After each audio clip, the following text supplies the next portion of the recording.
All right, welcome everybody to another exciting episode of Under the Dome. I'm your host, Alan Ulrich, here with my son, actually, Matt Ulrich. Bob, of course, is on vacation. He is getting ready to go on that cruise with former Saints players. He will be out this week and next week. But we've got Matt in. Matt is kind of a unofficial draft guru. Uh, he spends a lot of time looking at film, looking at players. So, with 4 weeks as of yesterday, 4 weeks from yesterday, the date wise, the NFL draft will take place April 23rd. Correct, Matt? Yeah, April 23rd. Yeah. That Thursday, Friday, and Saturday. Okay. So we got 4 weeks. So it's 4 shows. The first thing I want to kind of talk about is the LSU Pro Day that happened yesterday.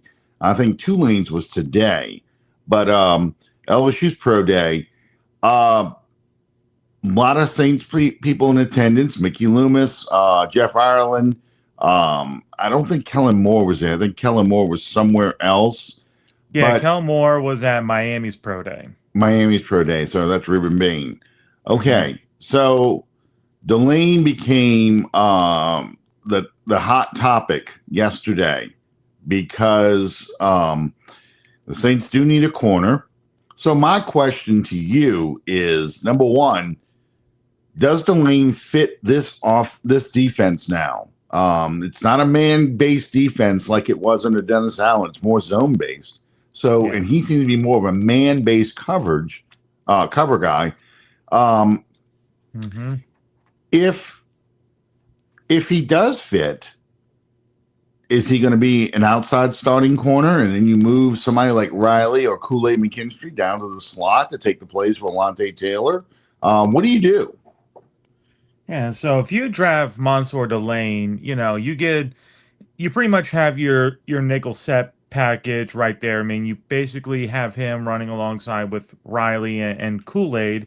Maybe he even, like, if they decide to go with a more heavy package, we'll have more of a safety. Then I think the lane you have you primarily play him on the outside. Then Sly, you can either decide between Kool Aid or Quincy Riley. But someone told me on Twitter that with Delane, because he didn't start, he wasn't an LSU kid the entire time. His last year was at LSU. He played at Virginia Tech, and Virginia Tech did have him play a bit of slot, so he does have experience there if he ends up starting off as the slot defender.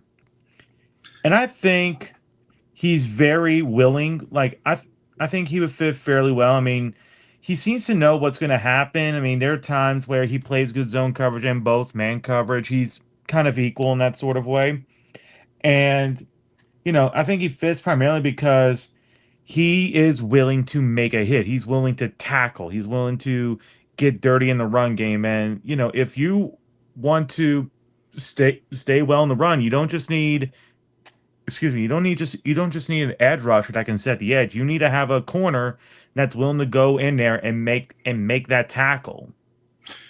Well, yeah, and so my thing is, if you draft him at 8, I think you're looking at him more than just a slot corner. I think you are looking at him as being your number one corner.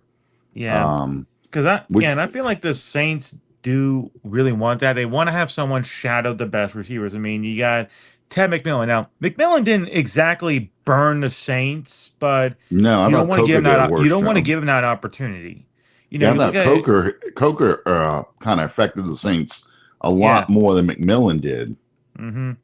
Yeah, you look at, and Atlanta, you want someone to better line up against Drake London. And if Akugba manages to do something, because when he played against the Saints, this was fortunately in both games, this is when he was starting his little downward spiral. I can't remember if he actually played that first game. I think he was hurt at that point.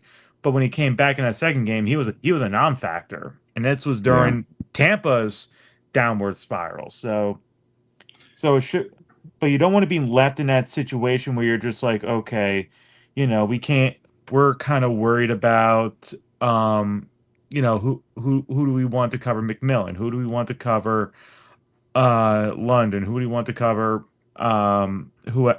Ikugba, etc. Yeah. So my take on this is I think the Saints are definitely in the market for a corner within the first 3 rounds of this draft.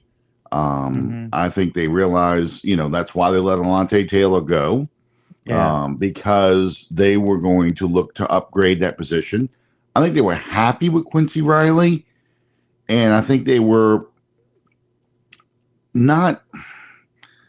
I think they were a little disappointed in Kool Aid. Now, Kool Aid played better as the season wore on. It's not that they have grown impatient with him. It's just they kept waiting for him to take that next step. And I think they feel like he just didn't do it Hmm.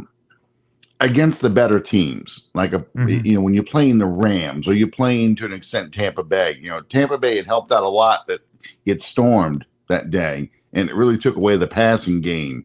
But Yeah. I think they really want a Marshawn Lattimore type of corner, a shutdown corner who can take away one side of the field. And I think they probably look at this guy as being a guy who can do that for the Saints. And Hmm. then it becomes okay, well, who goes to the other side? Is it going to be Quincy Riley or is it going to be Kool Aid McKinstry? And in my opinion, I think it means that Kool Aid gets pushed out to the nickel position. Yeah. And there was one thing I was reading up on Mansoor Delane. One of his weaknesses is that at times he can get beaten over the top. It's not lack of speed; it's just he kind of loses that slight spatial awareness. So he'll definitely Mm-hmm. need a little help when they attack, when and if they attack him deep. But you really don't have speed receivers that he's going to be going up against one-on-one against. I mean, Yeah, yeah. I don't, you but I look don't at think it's more of a speed receiver. It's just guys who know how to stack and release uh, at the top of the route when they run deep. yeah, I get that. I mean, Ted McMillan's not slow. I don't mean to dismiss that, but Hmm. Marshawn Lattimore had trouble with speed guys too. He did a lot Yeah. better with physical receivers like a Mike Hmm. Evans. I just feel like they want a shutdown corner on one side so they can roll Yeah. the coverage to the other. And I think Quincy Riley impressed them enough that he could be a number 2 guy. But I think it might be a battle between Riley and Kool Aid, who's going to be the number 2 guy. And Hmm. and this is just assuming that he's the guy. Now, I find it interesting. Every mock draft that I've done prior to Monday, Delane's been there. He's been like around 12, 13, 14, he gets picked. I could trade with the Hmm. Jets, for example. The Jets want to swap 8 for 16. If Jeremiah Love and Downs are still there, or maybe Tate is still there, the Jets get interested and want to make a trade. Yeah. So, at 16, Delane's still there. Hmm. After Monday, when I did one Monday night, Delane was gone in the top 5. So, Hmm. I mean, it's like, uh, it's very reactive to whatever the hell is going on in, the rumor mill. Um, Hmm. about 15 guys are expected to go in the top 8. Yeah. Um, and I've kind of said from the outset, I think Delane will be there at 8 without the Saints Hmm. having to trade up. I Yeah. think Downs will be there. Tate is a possibility. He will be there if there's a run on defensive players or if an offensive tackle gets taken early. Okay. Hmm. In the top 7. I think Love will not be there. Yeah. So my question for you then is you have come up with some scenarios of Yeah. who to pick. Yeah. Let's assume that all things being equal, most of the draft unfolds the way we think. So let's assume a couple offensive players get taken, or maybe Delane gets taken higher. That way, one of the 3 edge rushers fall. what scenarios have you come up with as a combination for possible guys to take in the first round? Yeah, so I posted this, I made a poll on my Twitter, and I said, okay, so let's say the Saints are dead set in this that these will be their top three picks. It's gonna be edge rusher, defensive back, or wide receiver. So I came away, at least in this case, with three different orders. One has each of them, one gets taken first, second, etc. So this was the first order. I had David Bailey with your first pick, your second pick going Jeremy Bernard, the receiver from Alabama, and your third pick being the one cornerback from Washington, Tasario Davis. With the second scenario, I had Mansoor Delane, Malachi Lawrence, the edge rusher from UCF, and Jacoby Lane from USC. USC. Yeah, and then third, I had Makai Lemon, Keontae Scott, the DB from Miami, and Danny Dennis Sutton from Penn State, the edge rusher. And so far, I've at least on Twitter, I have a slight lead where people prefer the second option, but I also posted this in New Orleans football, and more people seem to want the first option. I'll be honest with you, listening to this, I'm not a big fan of the Alabama receiver, but I follow Mike Detillier's opinion. In the first round, in the top 10, you either find a guy who is going to be the guy to lead your offense or be the big passer for your offense at quarterback. And then on defense, you got to find a guy who's going to put that guy on his butt. Yeah. So my attitude is always edge rusher first. Okay. You take the edge rusher first. I would take David Bailey, and I'm hoping David Bailey slides. I mean, I got a bizarre one last night. Reese fell to me at 8, which was insane. Yeah. Most of the time, it's Ruben Bain that falls. A couple of times I see, Bailey come down, but most of the time, if it's going to be one of those three, Bain falls. Now, would you use Sonny Styles as an edge rusher? With who? Sonny Styles. Would you treat him as an edge rusher if he fell to 8? No. To me, he's a strong side linebacker. He is very much that off-ball linebacker. Now, he has the build that you might want, like 6'5", 243. That's a really interesting build, but I would definitely keep him as an off-ball linebacker because he is a former safety who just kept growing. So he definitely has some coverage skills that you can use. But I would absolutely keep him at linebacker. Okay. How about using him as a rover, maybe to blitz inside? Jump over to the weak side and blitz on the weak side and things like that. I mean, I kind of thought of him that way too. Yeah, you can kind of use him like that. I mean, in the year Ohio State won the national championship, he had 6 sacks and over 10.5 tackles for a loss. So it's clear they see him in that sort of thing. So it is possible, but personally, it's just me. I would keep him as an off-ball linebacker. Maybe you want to blitz him and all that. Oh, and just as we're speaking, so Underhill just tweeted, Saints are having dinner tonight with a bunch of Ohio State players, including Caleb Downs, Tyrone Malone, and Caden McDonald, the nose guard.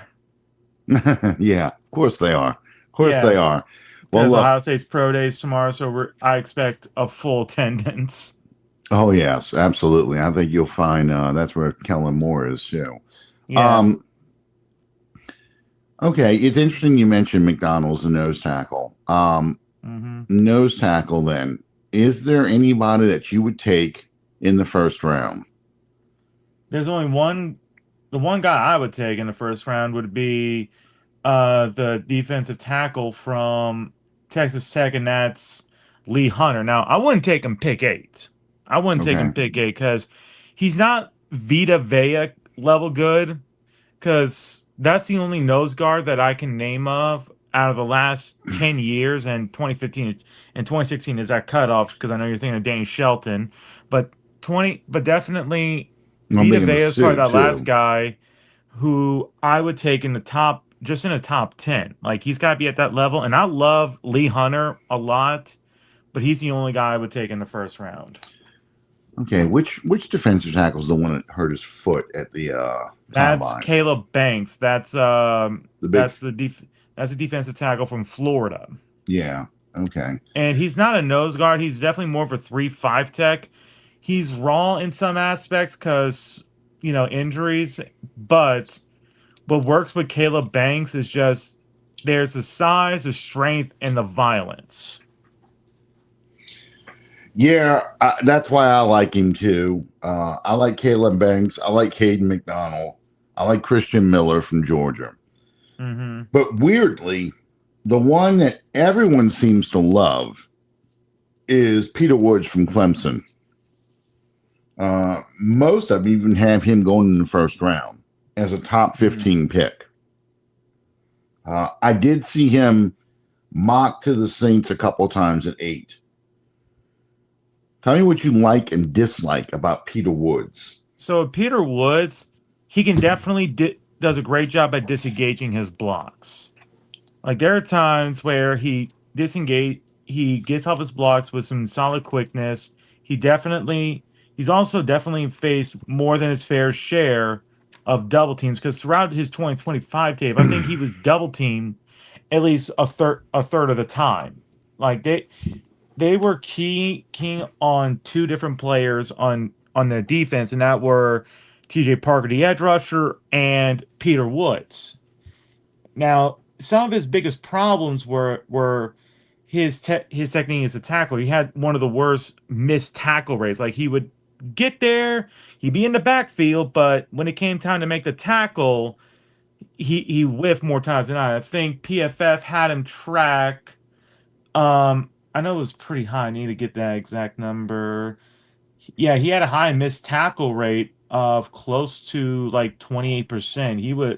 He was missing far too many tackles. And his 2024 tape was better. He had a lot more pressures and he had a few more pressures altogether, but he's definitely, a very interesting guy. There's just some worries you just have that you're hoping that he doesn't turn into another like Brian Brzee where he's more talent potential than actual skill set. Well, I've been holding out hope that Brian Brzee gets a big person next to him to kind of free up the double teams and triple teams he's been facing. And the Saints they run a bizarre hybrid 3-4 defense. So, one of the defensive linemen is, Brzee as a defensive tackle, kind of the 5 technique guy, but they don't have a 0 technique person. They kind of use the other defensive lineman is sometimes he's another 3 technique, sometimes he's a 5 technique. There's no real big body rum stuffing plugger. If Calvin was here, he'd be screaming about this. But there's nobody just a space eater, Yeah. And so as a result, your defensive line, you run a hybrid 34, one defensive lineman, one edge rusher stands up, the other one puts his hand in the dirt. On obvious pass situations, they both stand up, but they kind of run it's really because they use 5 defensive backs. They have 2 linemen, 2 down linemen, and 2 edge rushers that alternate as down linemen with 2 linebackers kind of drifting in the middle and outside. So it's not like the Dome Patrol. We had 3 defensive linemen and 5 linebackers. 4 linebackers. So it's hard to figure out what you really need next to Brzee. I just want a big body in there. So I know we're bouncing all over the place, but Yeah. let's say, for the sake of argument, they take a cornerback in the first round. They take the LSU cornerback. They take a Mm-hmm. receiver in the second round. Mm-hmm. Who is there would you take an edge rusher in the third and wait to take a defensive tackle later? Or is there more depth at at edge rusher that you take a defensive tackle at third and hope to get an edge rusher later? So when it comes to the third round, so I would play it by ear because I think once you get past the second round, you're basically either going to get a rotational edge rusher or you're getting a guy with no pass rush upside. But in the third round, this is where you get that bulk of the meat and with the defensive tackles to getting a guy who can play 40 to 50% of the snaps, someone to pair up and rotate. You can get your nose guard. You can get on maybe another three tech. I've had mock drafts where I've had Caleb Banks last all the way down to the third round because of Of his his foot foot? injury. Yeah, Yeah. because of his foot. So there's a possibility Caleb Banks falls there, and if that happens, I mean, you just get to see you got perhaps a steal of the draft, especially if you get him healthy. There's also one of my favorite players. There's Daryl Jackson from Florida State, big, long nose guard who's strong, violent. I mean, I love him a lot. You also got uh, Deontay Corleone, and yes, he is nicknamed the Godfather from Cincinnati. I know some people like this kid. They like Dominic Orange. I personally don't like him. I think he plays too upright. There's Tim Keenan from Alabama. He's a possible name. I just feel like getting a defensive tackle in the third round feels more advantageous because you'll still get that really contributing starter, and Yeah, I think that's just what you need. the problem I have with Dante Corleone, although I Hmm. love the name, Yeah, is he's 6'1". yeah, And my problem with short defensive tackles is they have a hard time. They get pushed to the ground too easily. They hmm, have a hard time standing up a 6'3", a 6'4" offensive lineman to get the under their pads and get them standing up. And I know that sounds, kind of silly, but I just feel that way. It's hard when they're short. hmm, Um, because usually if you're short, you have short arms too. yeah. Um, He so has longer arms than Ruben Bain. I will say yeah, that. I know. Well, Ruben's got the shortest arms ever for a top 5 pick. Yeah. That's my big concern about Ruben Bain too. Um, so you got Dominique Orange, who you mentioned earlier. Hmm. Um, here's a guy. Oh man, it's only Chris Collinsworth, but a defensive tackle I like. I guess purely just because of his potential Hmm. is Xavier Harris out of Ole Miss. Yeah. He's going to tumble because he's had a DUI in 2023, Hmm. assault conviction in 2024. I'm sorry, he was arrested. He was arrested for a domestic violence charge. Yeah. Um, and he's a rotational player at he was a rotational player at Ole Miss. I mean, they pulled him out a lot. Um, in and of itself, it's not a bad thing because I think it's partially conditioning at Ole Miss. And I think you can get his condition better. Um, and I think it would do him well to rotate in New Orleans. But I mean, I'm not taking him higher than day 3. Hmm. I would take him day 3.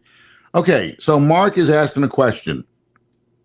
If you had your choice of Reese or Jeremiah Love, and who are the Saints taking, and who would you take? Hmm. Well, I think they might lean with Reese, but if I both think those so players too. are if they're both available at eight, they probably got to trade. They probably got a trade down offer at the ready. Because I can see one team definitely calling. That's probably the Minnesota Vikings. Oh saying yeah. we want Jeremiah Love. Name your offer. No, most of your draft, but that's all right. Yeah. In your Yeah, first I know the round. Vikings would be calling I'm pretty sure those teams from 16 to 24 are calling the Saints and they're going, "We'll give you whatever you want. Name your offer." Even the Rams, like we were picking pick 13, they'll say, "Name your offer. What do you want?" Um, I don't want to draw. I don't want to go down too far though. That's the only Yeah. problem Well, the Rams now because pick 13. Remember, they traded their other round pick away yeah, to the Chiefs when they traded for that corner. So that they only have the pick they got from the Falcons, pick 13. okay. Um, I would you take Reese at all? I know where this is going, but would you Yeah. take Reese? Yeah, I would take Arvell Reese because I feel like he'd be a fun little gadget tool. Now, he's very much a work in progress as an edge rusher, so your floor for pass rusher is going to be a lot lower than you might want it to be. I feel because he's very much like he's a work in progress. He's a guy that he needs to develop some go-to moves, put on the weights to be a full-time edge rusher, but it's the ceiling definitely. Like you can definitely see him becoming a 10 sack guy by his third year. Yeah, I mean, you put him opposite. You put him opposite. Mm-hmm. Uh, Chase Young. I think you really have a good tandem. Um, so here's the question, because this is my concern with Love. Okay, and it's not a Love isn't a good enough player for the Saints. That's not the case at all. It's the Saints' offensive backfield, running back Mm-hmm. room is pretty damn crowded already. Yeah. Mm-hmm. We don't know what's going on with Alvin Kamara. Yeah. You signed Travis Etienne Yeah. or HN, as he Mm-hmm. wants to be called, to Yeah. be a starter. You got Kendre Miller. You got Devin Neal. You got the kid they just signed from Minnesota, Chandler. Yeah. Ty Chandler. Ty Chandler, who I always think of the Hornets and number 6, the center, Yeah. Tyson Tyson Chandler. Chandler. Yeah. And you've got Estime, Andre Estime. Mm-hmm. You throw Love into that mix, there's not enough carries. Some people are going to Yeah. have to go. Now, Yeah. a lot of people like me, just like, okay, Kendre Miller goes. That's an obvious one. Yeah. But Alvin Kamara is still on the team. Mm-hmm. What are you doing with Kamara? Are you going to trade him now that you've got Love, that you're going to move on from him? Will he accept a trade? If he chooses to retire rather than trade, you're not getting anything for him. Then what do you do with Estime and Neal and all those guys? I mean, are you moving on from them? I mean, because you're talking about 3, maybe 4, and I'm probably going to stick Chandler in as a kick returner. So that's kind of your 4th guy there. Mm-hmm. So you got Love, ATN. Don't know about Kamara, Chandler. Mm-hmm. What do you do? I mean, you're talking about dumping the rest. Okay, that's my question with Love. Then if you take Love at 8, you still need to fill defensive tackle, edge rusher, cornerback, wide receiver. That's really, really tough. That 8 is gone. Your first round pick is gone. Now you're trying to fill those guys. Your second, third, you got 2 fourths. What do you do there? How would you approach this? I mean, that's my negative for Love. It's not that I don't think he's a great player. I think he's an outstanding player. He has the potential to be a 300 plus carry guy, to Mm-hmm. be the main focus of an offense, but you signed Travis Etienne already. What Mm-hmm. do? How do you spread enough carries around and make these guys happy? And how do you fill those other needs?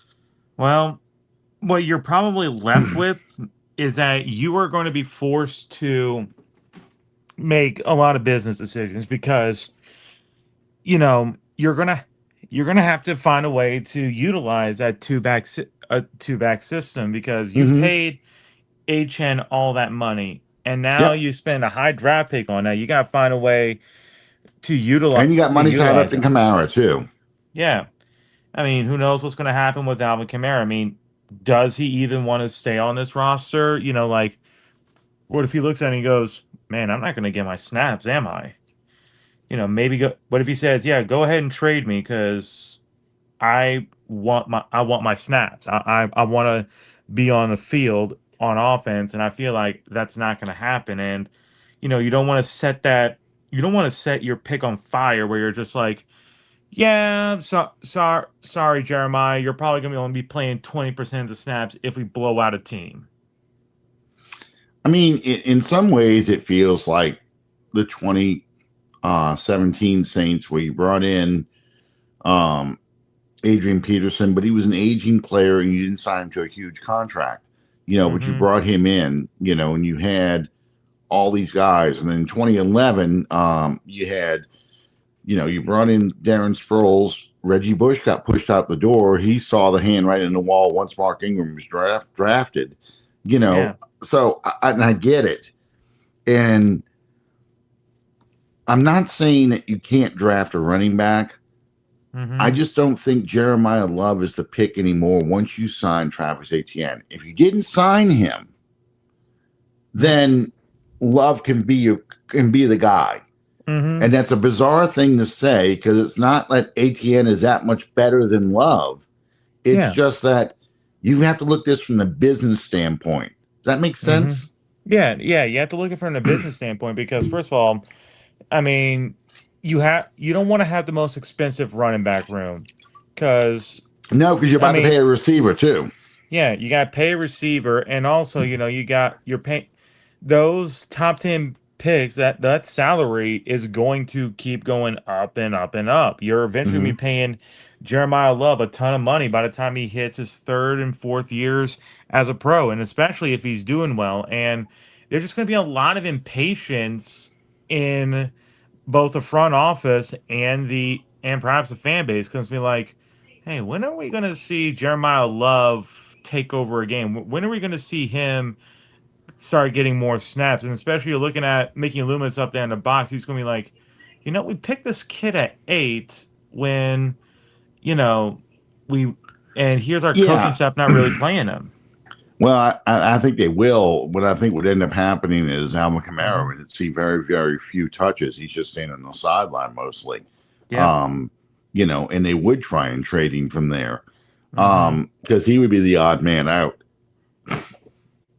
Yeah. And my attitude is let's say for the sake of argument, they are phasing Alvin Kamara out. Okay. Hmm. I think it is possible to take a running back later in the draft, say a day 3 pick, like one of those 4th round picks. You take a running back after you filled your needs, after you brought in a defensive end, a linebacker, not a linebacker, I'm sorry, a receiver, a cornerback, Hmm. defensive tackle. Once you got those guys in the building via the draft, you take a running back later on to compete with Miller, Neal, Estime, and you didn't Hmm. really spend a fortune on it. It's just you're challenging those other guys to step up behind ATN. Who is going to be the other back with ATN? So I think that's a better move. Yeah.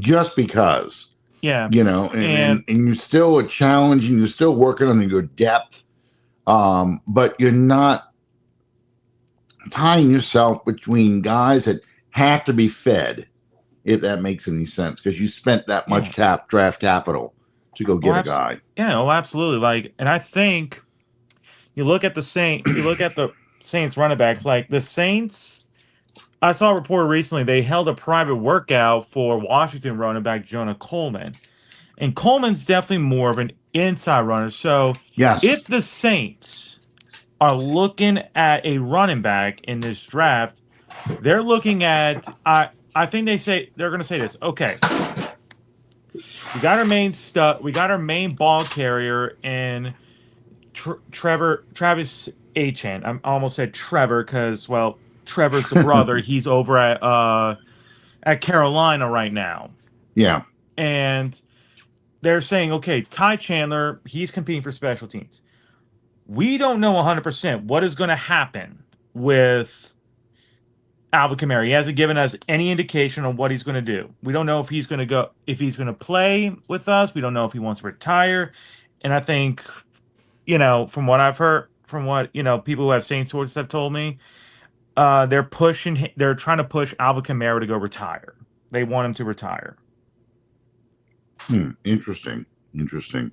Yeah. Well, I mean, you're already pushing out Taysom Hill. He's probably going to retire. Yeah. So Taysom Hill's gone. Um, we lost to Mario Davis. Cam Jordan is just hanging out there, realizing he's not going to get the kind of money he wanted. So you're kind of in limbo land with a lot of the older players. Yeah. My my thing, I guess, is you mentioned one running back that you like later in the draft. Yeah. I like the guy Nicholas Singleton from Penn State. He's a bigger back. He's got a little bit of a wiggle to him, a little bit of speed.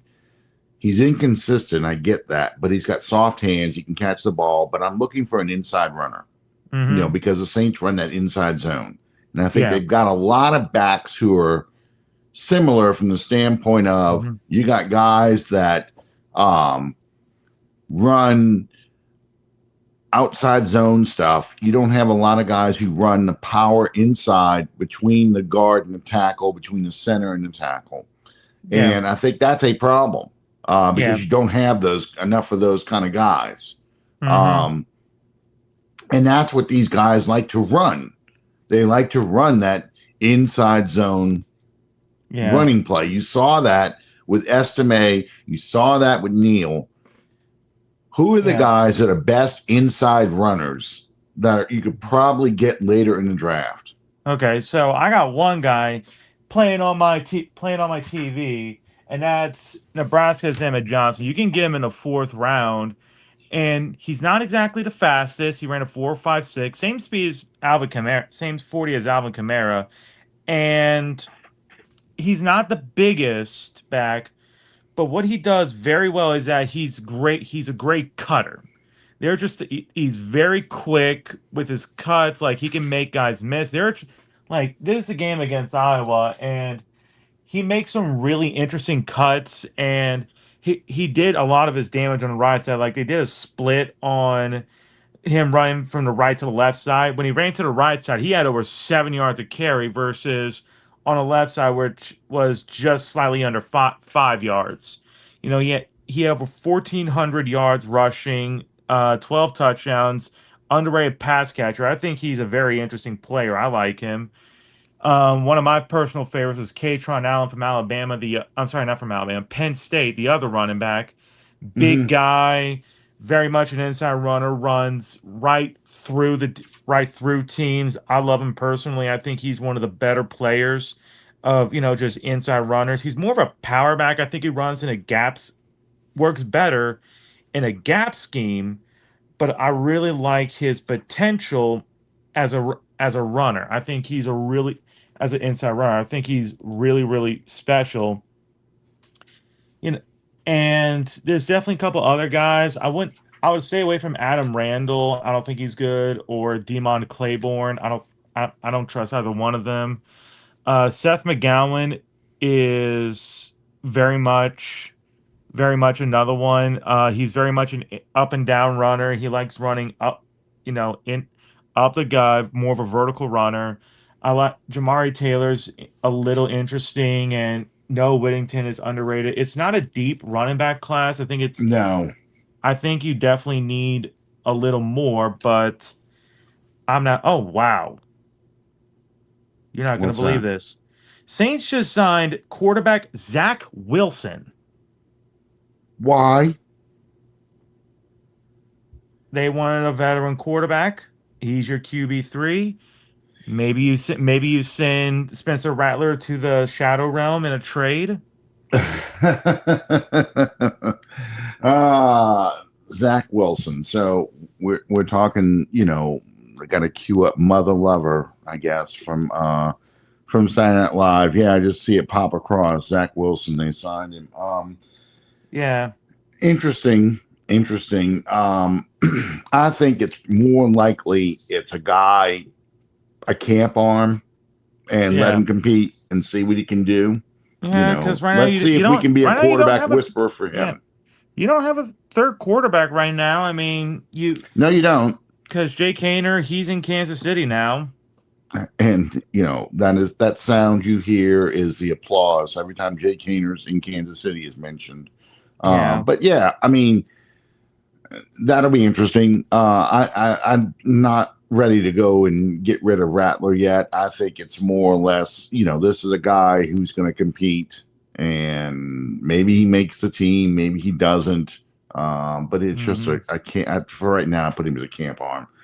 Okay, yeah, what about the Saints fans' favorite? Arkansas is Mike Washington. We didn't even yeah. talk about him. So I know so we're yeah, going because through a lot of different I think backs, but yeah, I think Washington is like if you want to run it back in the third round, that's when you take Washington. He's a little more raw than I like him, but he's got the big body that you like. He's got the great speed that you oh want. yeah, Like that's what that's he what ran gets him like I hooked. think it ran like a what 4.3 or something. Yeah, that's what's got fans hooked. He's a speedster, but he Yeah, puts the because ball on the ground a lot. yeah, he definitely has he does have a bit of a fumbling issue. He kind of broke out in in his last year of college football when he transferred to Arkansas, over 1,000 yards, 6.5 yards a carry. But yeah, he plays with really good tempo. I think his vision needs a little work, but you also got to remember Arkansas has a bottom five offensive line in terms of Hmm. that. But yeah, I think ball security is definitely his biggest gripe. You know, trust me, you are going to get almost no snaps if that ball and the turf ever meet face to face.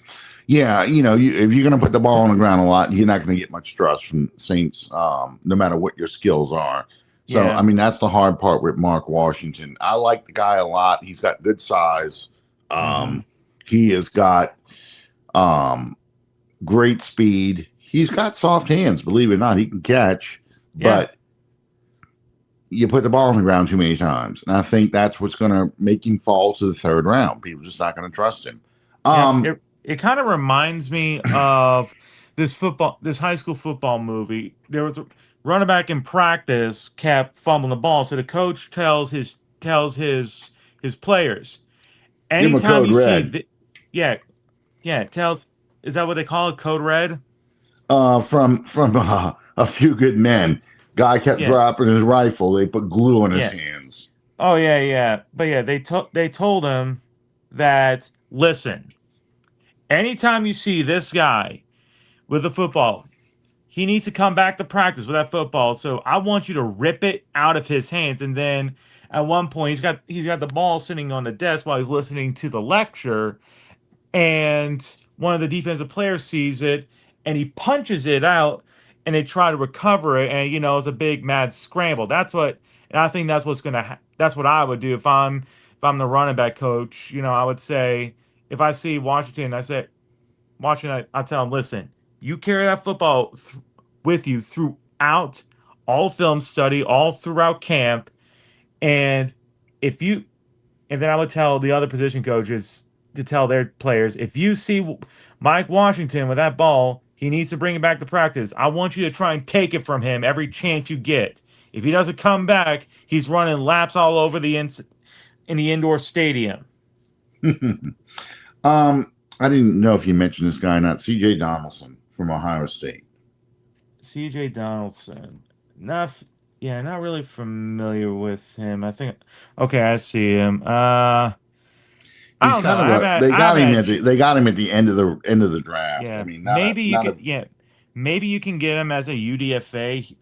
That's probably that that's someone you kind of peg late as, as a buy to fill out, but I don't know. I think when you have Bo Jackson out there running all over, you kind of get forgotten about. Well, you know, and his thing with C.J. Donaldson is he's kind of a guy that because he's not a good pass catcher, because he struggles a little bit with pass blocking. He's kind of viewed as a two down guy that is really a short yardage specialist almost. Mm-hmm. So that's why teams kind of look at him and just go, you know what? I don't have a roster space for a guy who's very limited like that. And I think that's part of his problem. So, okay. Um, my next question, I guess, then is receivers. And then we'll go on edge rushers too. But receivers, we got our favorites. Okay, Carnell Tate, Chris Bell. Mm-hmm. Um, how do you feel about Jordan Tyson? Jordan Tyson feels much like the car you're kind of hoping doesn't tear up the engine. You put the key in the ignition and you just kind of cross your fingers. Okay, don't eat the engine. Don't eat the engine. And many times he's like, well, okay, it's running fine, but then you turn that one time, you forget to cross your fingers, and all of a sudden the belt The starts to fan tear belt, up a yeah. little bit.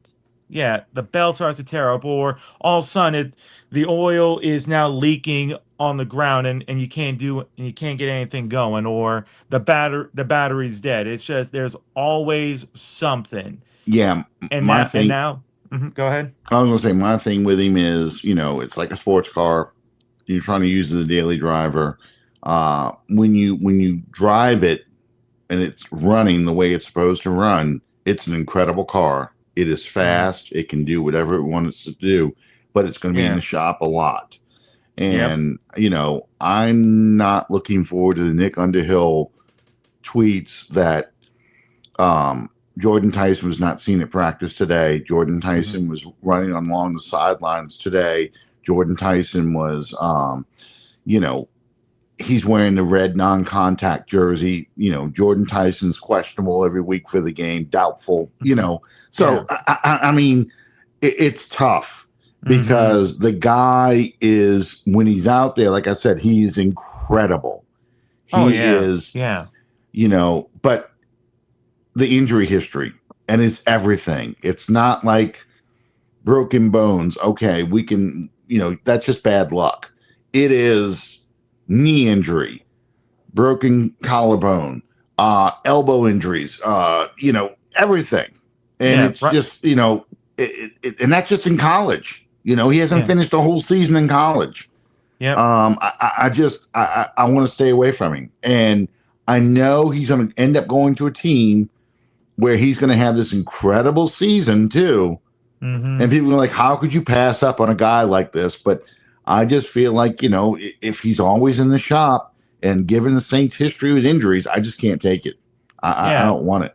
So I agree with you, Brian. Ability standpoint, um, I think he's better than Stephon Diggs. And he's way stronger, more imposing.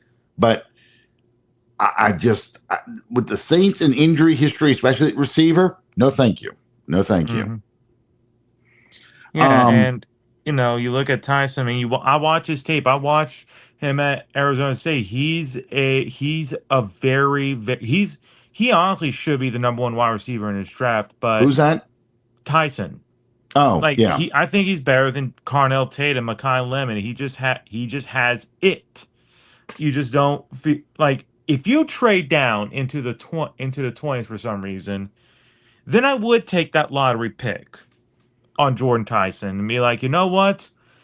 He may not be perfect, but when you're picking, because the GMs kind of think that in the pick 20s, they're like, listen, these are it's pretty much a second round. These guys are pretty much second rounds that you're giving that you're giving 5th-year eligibility to. Yeah. So they're more likely to take that risk on Tyson. Yeah, I know. And I just think there are some better receivers, not from a talent standpoint, but better receivers as far as less injury risk than Jordan Tyson that you're going to take in the first or second round. And I'm not taking a receiver in the first round right now. I don't want to do, unless it's Cornell Tate. Okay. Yeah. Unless it's Tate. But right now I'm looking at guys like, well, Chris Bell, obviously. Denzel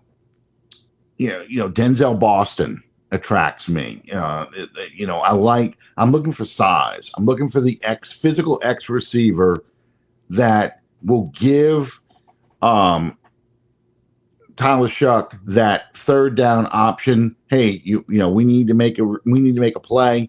We need that first down. That's who I'm going to. That's kind of what I'm looking at right now. Makes sense, yeah.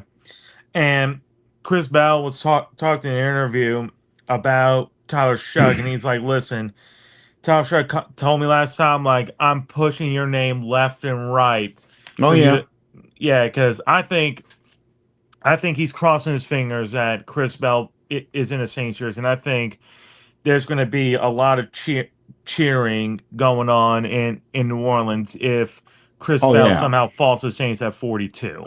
That's the problem for me. Okay. If you're going to take Chris Bell, I see him going anywhere from 20 to 42, anywhere in that range. And that's the problem. If Sean Payton's around, the Saints are trading up to go get him. And probably they trading. Don't have good thing they don't have a first round pick anymore because they traded for Jalen Waddle. Yeah, no. I'm talking about if Sean Payton was here. Oh, not over there, and not the guy in Denver. Okay, I not get in what Denver. you mean now, yeah. No, I mean Sean Payton is trading up, and I'm worried because you talk about that 5th-year option.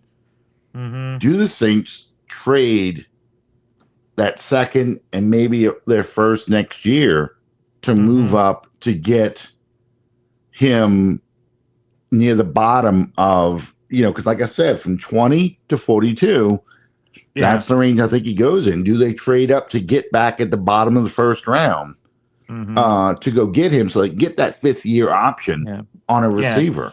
And I'm worried about that. I can see that, but I don't think Kellen Moore's that kind of guy that's like, listen, who's like, I want you to give up future assets to get this one guy.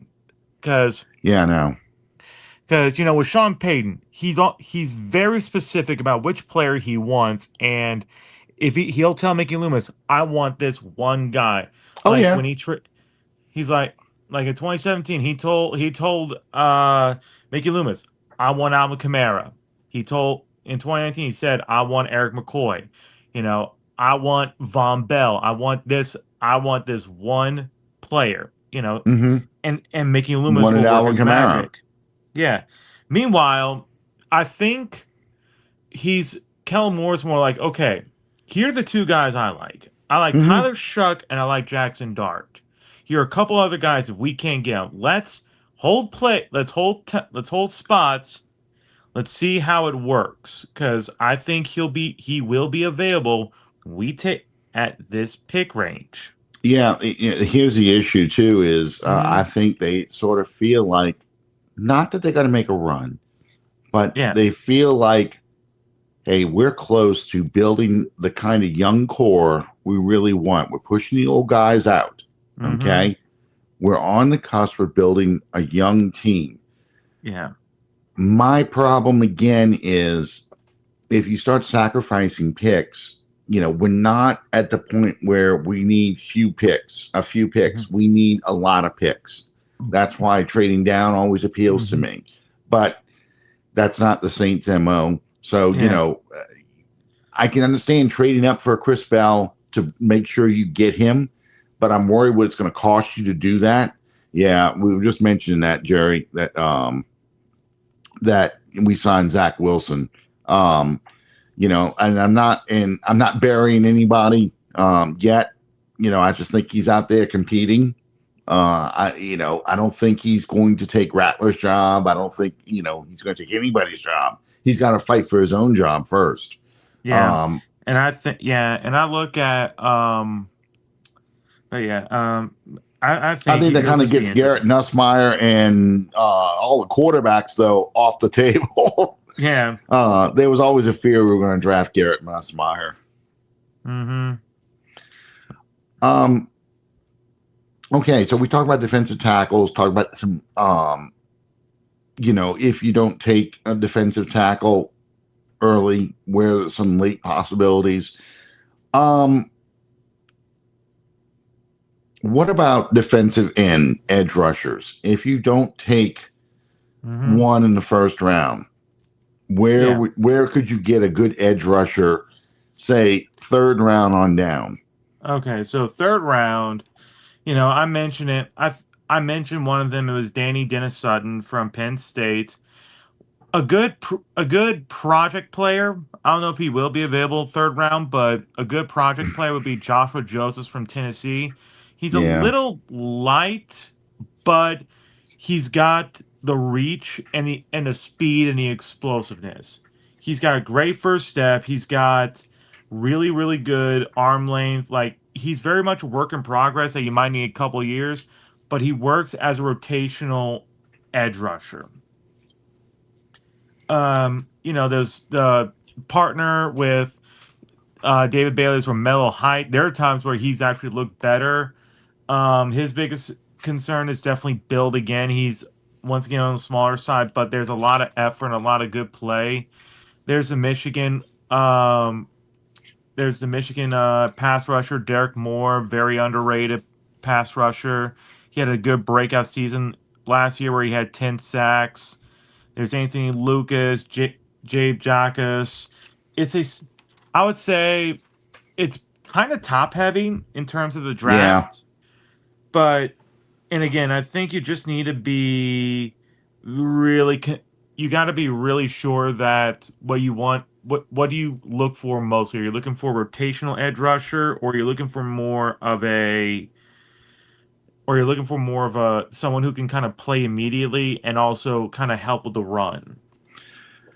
What about, I see him go anywhere from the bottom of the first round to the third round, depending on how the mocks go. But Malachi Lawrence from UCF. Yeah, I think he's a second rounder. I think he'll be I think that's who you get in a second round. Kind of a tactician kind of guy, but I think he's a very, very, very solid player. Okay. Brian has mentioned him a couple times, Caleb Downs. I think Caleb Downs is going to be there at 8, and it'll be an interesting decision they make. Before, and we started the show off talking about the LSU corner. And by the way, the Saints in their entire 60-year history, because we're going back to 1967, in their entire 60-year history, have never taken an LSU player in the first round.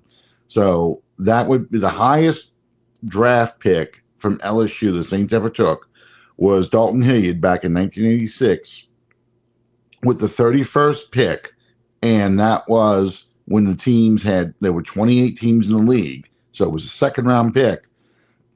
But with the 31st pick, they took Dalton Hilliard in 1986. That's the highest one. So, it would be not only a first round pick, but the highest pick ever for an LSU player at 8. But Caleb Downs, let's say Caleb Downs is left on the board, and it's Caleb Downs, Ruben Bain, and I'm trying to think of who, maybe an offensive lineman. Like I'm trying to think of who's typical in the first 10 picks. Bain, Spencer Fano. Maybe he's left up there. Makai Lemon. Those are the guys you've got to choose from there. Are you taking Downs there? Yeah, I would. I would take Downs. I think he's a really excellent safety. Mhm. He'd be your nickelback. He'd be your rover. Some some people are a little concerned about him just because of how Staley used what's his name? How he used the starting safety Derwin James. Derwin James. Oh, okay, yeah. Some are a little concerned about how he used Derwin James. However, I'm not particularly worried about that. I think Caleb Downs is an excellent safety. I think he's an Yeah. excellent player. Well, I mean, Downs, it's kind of like, I think he has a good shot of, well, replacing Reed, first Hmm. off. I think he would end up, being in the big nickel packages, but also pretty soon kind of moved over to take Reed's spot, and you Hmm. still got Justin Blackham on the team. Yeah, Um, I and mean, you would have a lot of safety depth. you also resigned Terrell Burgess. Yeah, but didn't he just get suspended? No, that was Beanie Bishop. Oh, yeah, and I didn't even know he had him on the team, honestly. Yeah, we Um, signed to a future contract. I remember. okay. Um, all right. So Joshua Clemens asked about Harold Perkins Jr. from LSU. Hmm. I think LSU kind of ruined this kid, honestly. Yeah, he kind of ruined himself too because the problem is he can rush the passer, but he's too small. Yeah. Like right now, he just feels kind of positionless. You have no idea what he can do. Yeah. You got to find a spot for him. Um, Yeah. I've been watching Harold Perkins, and he and Mox. I mean, he ends up a day 3 pick most mocks that I deal in. And I'm talking PFF. I'm talking PFSN. I only did one in Nick's New Orleans football one, so I don't know enough where he falls. But I think his size is an issue. Mm-hmm. Um, so he gets that infamous tweener label. So he has to kind of go scheme specific, which I think the Saints scheme would help him, honestly. I just don't know. I just don't know where he would fit, I guess, as an inside linebacker with the Saints as opposed to an edge rusher.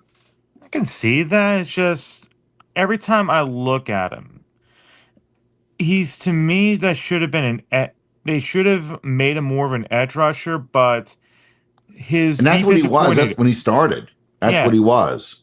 and they should have made him more committed to it, but I'm pretty sure the defensive coordinator at the time, I forget who it was. It wasn't Bo Pelini. It was someone else. Oh Oh, no. Oh, apparently also Sony Styles, Carnell Tate, and Arvell Reese were also there at the dinner. So I'm pretty sure it's every Ohio State guy there. they just took the entire Ohio State draft class to dinner. Yeah, but the thing I forget who his defensive coordinator was. I think it was like Matt. Matt Matt House. House. It was Matt House. Thank you. It was Yeah. Matt House. And House decided we're gonna make you a off ball linebacker, Mm-hmm. and we're gonna have because you got the bill for it Yeah. for these new age And off we're ball going to use you in linebackers. coverage instead of rushing Yeah, the passer. yeah. And he just looked uncomfortable and lost. And Yeah. I think if I'm, you know, I would have him do pass rush drills and just train him up. You're going to put on more weight, and your first couple of years, you are going to be strictly special teams, no more, no less. And once we got it figured out on what we're going to do with you as an edge rush, we're going to see if you put on the weight you need to put on, which was making sure he's like, I think he's about 6'1", so let's give him around 245 pounds, maybe close to 250. You hit that, will put you. You'll start getting some pass rush some pass rush moves. But otherwise you're just like you don't know what you can do. You're just kind of stuck. Well, the good news is the linebacker class is pretty weak. Most of these guys are undersized coming out of college. So, I'm just looking at the different linebackers, and most of them are 6 foot. Some are 5'11", 6'1", 5'10". There's no 6'4" linebackers. So you can do something with him. I wouldn't use him as edge anymore. That's why I was talking about maybe as an inside linebacker.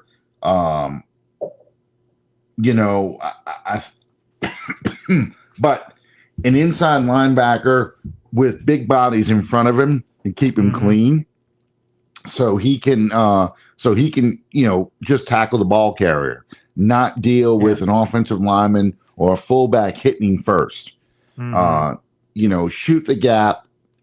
Kind of like how you used Mario Davis at some point, where you maybe put him in the weak side and let him blitz from inside, that kind of thing. Just keep him away from.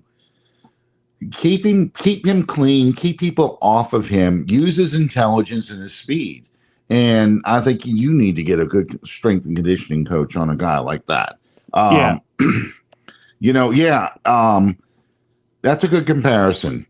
Barcavius Mingo. Mingo's problem was he was kind of underweight. Yeah. But he would have been a good edge rusher in a 3-4 scheme. I always felt that way. And he got drafted by a 4-3 team, and I think he's still in the league. I'm not sure. Oh no, he's been out of the league for a while now. Is he? Okay. Yeah. All right. But anyway, yeah, you need to have a big body up front. So if he went to a 4-3 defense, he's definitely a weak side linebacker in my opinion. And you keep him away from coverage except for tracking down a ball carrier, and you just work on his strength and his fundamentals where he becomes a more solid tackler. Yep. Very much. Yeah. He kind of also reminds me of Kayvon LeChason, who was taken in the first round by the Jags, and they didn't know what to do with him. They had him as an outside linebacker, and it's like, but then he goes to a team where he's a pass rusher. He goes to the Patriots, and what a surprise! He looks good. It's like I'm going to say it's like Zach Bond with Dennis Allen. Not sure what to do with him. You give him to the Eagles and the Saints' former linebackers coach. With the Dome Patrol, and suddenly Zach Bond looks like a hell of a player because he's speed and he's kept clean. He doesn't have people putting their hands on him, and you don't have him lining up as an edge rusher. You have him kind of as a weak side linebacker where he's roving and he's tracking the running back. And so that's kind of how I see it. If you brought in a guy like if you drafted Perkins, actually I think he could probably work in the Saints now with the coaching staff they have. He would not work with the Dennis Allen coaching staff. Oh no, he'd be misused very, very much. Like, well, linebackers in general, I feel it's a weak class. Once you get past the top few, in the first round, I think once you get past second, third, into the third round, you're it's a kind of a mixed bag. You got to find a guy specifically that you have a vision for that you're going to use. With that being said, do the Saints need another linebacker on this team now that they've lost to Mario Davis? Yeah, I still think you need another linebacker because you look at how the contract for K. Nellis was structured. It's very dependent on the amount of sacks. He needs to get quite a few amount of sacks to get like he can get up to like $7 million in incentives if he hits all these sack numbers. So there must, I think, what they have for him is that they're going to have him play a bit, kind of rotate as kind of this free as a Joker edge rusher, Mm-hmm. and with it, he's not just going to be strictly playing off ball. They're going to have him rush the passer, and that leaves with maybe you want to put another linebacker right there. Do you want Yeah. to keep, because who knows what happens to Pete Werner? They haven't restructured his contract, but you know, maybe they say, hey, Pete, we're gonna send you off, and we got this guy coming in, or we have plans to draft this guy. Let's say Sony Styles finds a way to make it to the pick 8, and the Saints are The, going, he's unavoidable. Let's take him. yeah, the talk has been, Stutzman in there at weak side with Werner, but they were replacing Werner a lot with Stutzman. So I kind of think Stutzman's taking Werner's job. So I don't know where that weak side linebacker is going to come from. Yeah. That's kind of why I said, well, that's where I would put Harold Perkins if I brought him in. That's where I'm bringing the Sonny Styles and putting him in. It's tough because, Demario Davis is beyond just his playing ability. It's just what he brought to the locker room. It's what he brought to the team in general. I just feel like I need another linebacker out there. There's not much out there in free agency. So, maybe a guy like Anthony Hill, maybe a guy like Jacob Rodriguez, one of those kind of guys. Yeah. To maybe come in as a, Deontay Lawson, Harold Perkins. It's getting towards the bottom here. The rest of these guys are kind of undersized. But just getting somebody out there, just to compete, Oh, yeah. Yeah, Brian Turner asked if Perkins would have gone to an elite defensive school like Georgia, Texas A&M, Michigan, Ohio State, Alabama, I'm going to throw that in the mix. I know people hate saying that. Yeah, his career is different because they got a vision for him. It's the whole Brian Kelly disaster. You should have never hired Brian Kelly. Mm-hmm. He brought a bad staff. That's why LSU doesn't have a ton of talent coming out into this draft class, whereas you just look no less than 3 years ago, and they had all kinds of talent coming into the first and second round. They were competing with Alabama as, most draft picks. So absolutely. Because you have to have a vision for a guy, and you have to have your scheme fit the kind of players that you want. Okay. You don't, and if your players don't fit that scheme, you either do one or two things. You either adapt your scheme to the players you have, or you get players that fit your scheme. And LSU did neither. LSU would just bring in athletes and figure their athletic ability would be enough to overcome everything. And it doesn't work that way. It really doesn't. Yes, he did.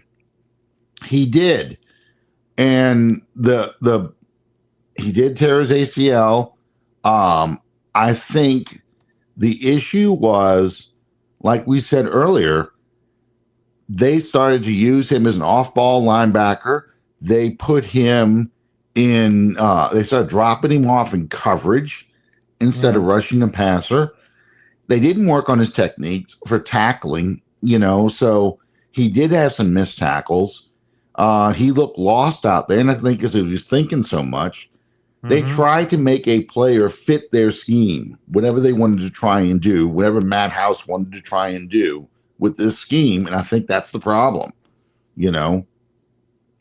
So, yeah, well, yes, that's why Notre Dame fans were laughing when they took Brian Kelly.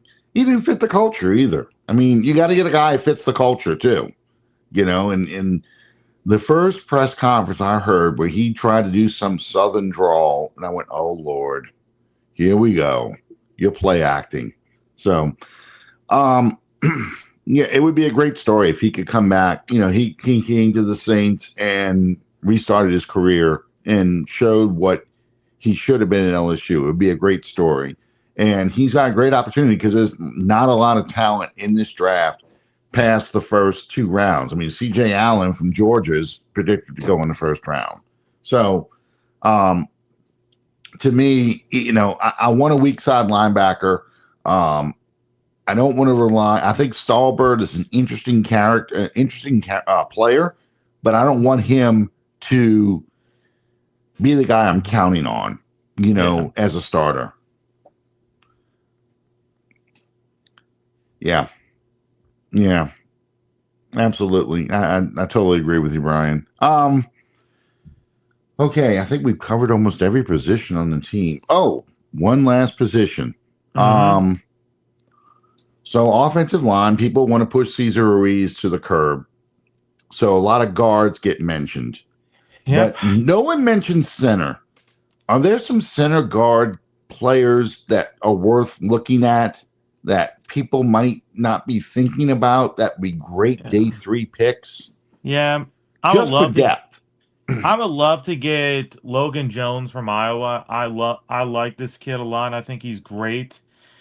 Sadly, this guy won't find a way to make it, but if he does, it'd be awesome. That's Sam Hecht from Kansas State. I like him a lot, but I think he'll go. I think there's an honest opinion. He'll probably go first because he's often rated as the best center in this class. I would love to find a way to get him.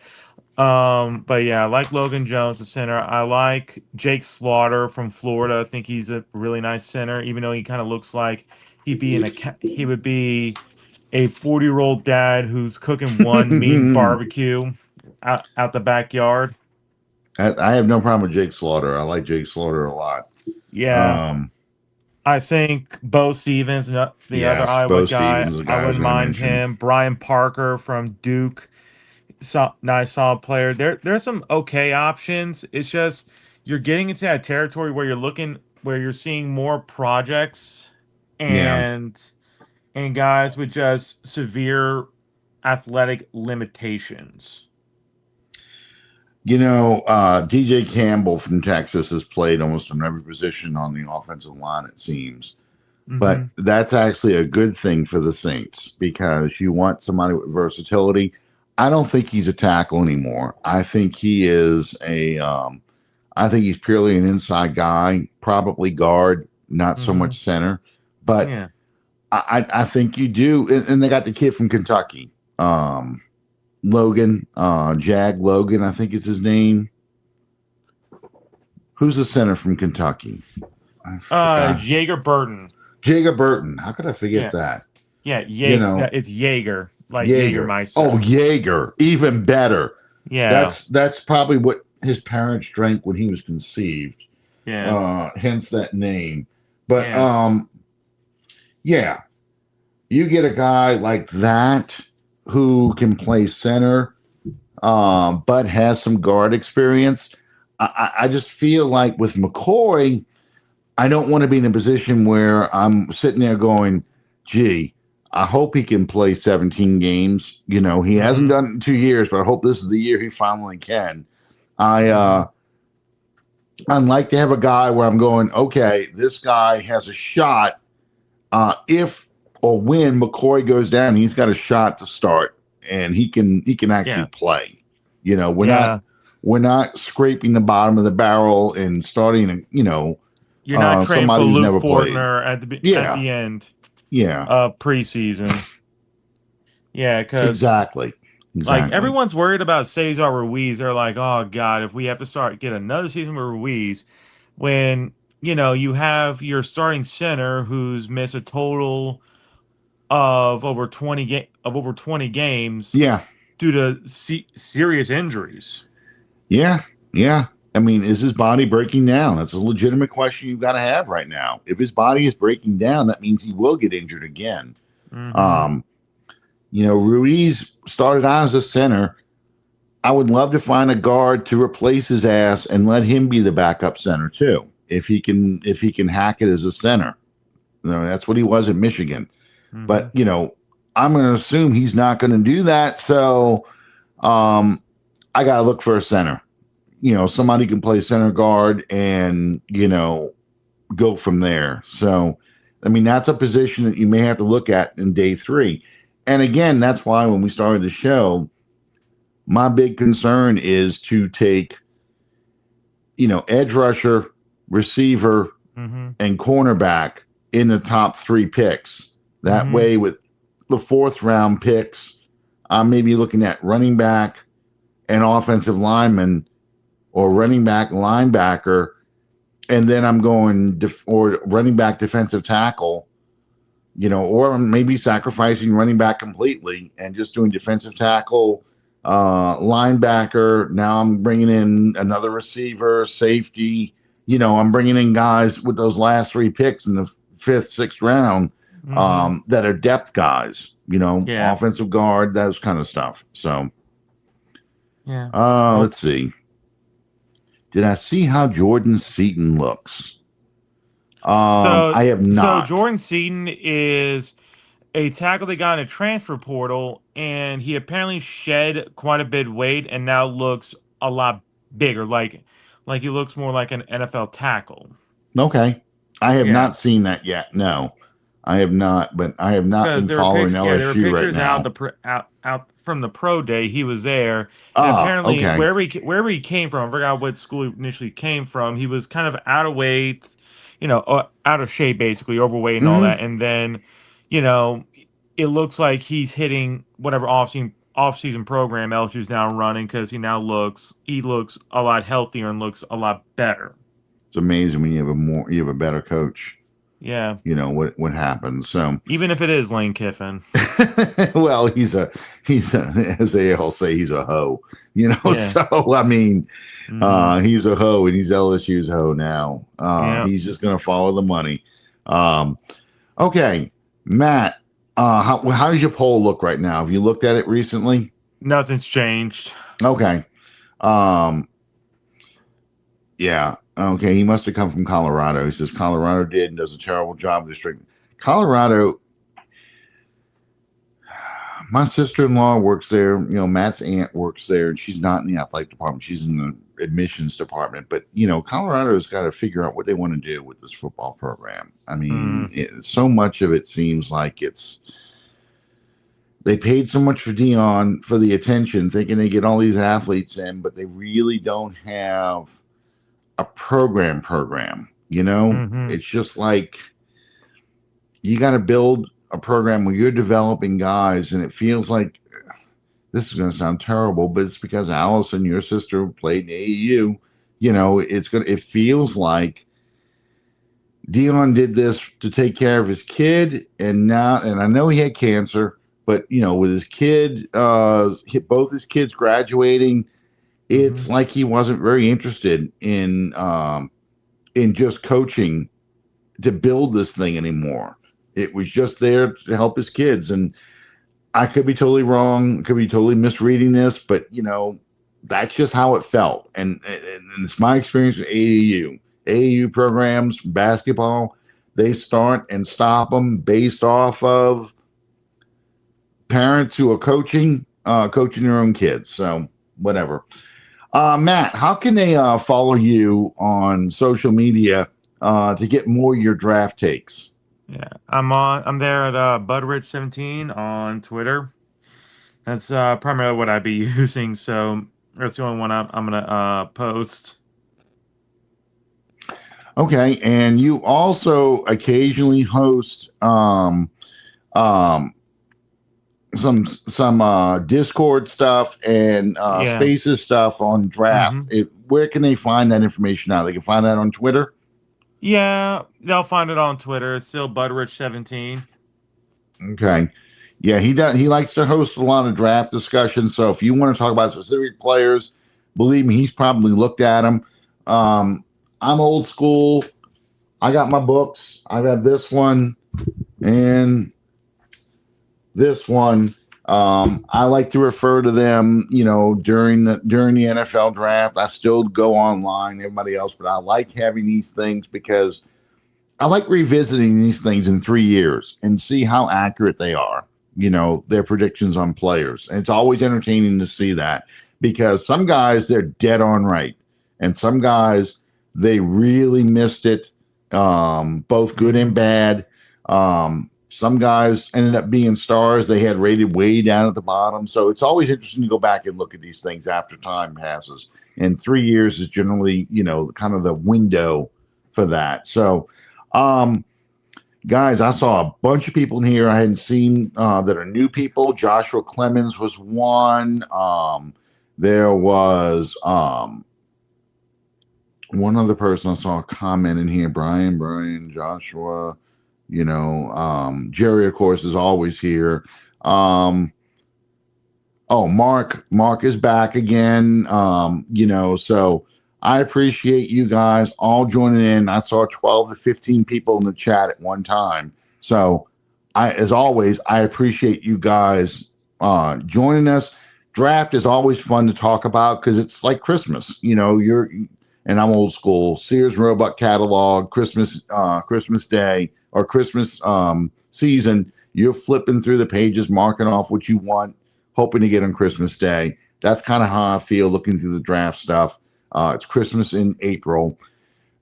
Remember, 4 weeks from this Thursday, is the draft already on us. And then right after that, 2 weeks after the draft, not the weekend immediately after the draft, the weekend after that is the first mini camp, and OTAs will start right after. So we're getting really close to the season, off season really starting, getting ready for the 2026 season.